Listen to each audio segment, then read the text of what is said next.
or do not take water bottles? Like, what did that mean with the whole there's coffee, whatever? Yeah, no, I have to supposed to take the water? Right. Do we not take the water? How long will we be here?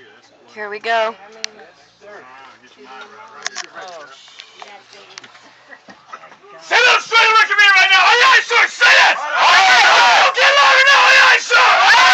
You're not board Marine Corps, Coon Depot, San Diego, California, Big 602 Receiving Company. From this point forward, the only words out of your mouth are yes or no. Someone asks a question, and I ask someone told to do something. Do you understand? Yes. Do you understand? Yes. I tell you, you're gonna stand up and get your lungs and exit my bus. When you exit my bus, you will not run. You will power walk. Power walk is one step faster walking, one step slower than running. When you get off my bus, you're gonna get on my yellow footprints, fill it in from front to back, left to right, put all the stuff that's in your hand on the ground in front of you, and then look straight ahead. Do not take anything out of your pockets. Get off my bus! Yes, sir! Okay, aye, aye, sir! Aye, aye, sir! Hurry up, get off the bus, go! Aye, aye, sir, sit it! Aye, sir, get off the bus, hurry up! Hurry up, get off the bus, sit it! Get off the bus!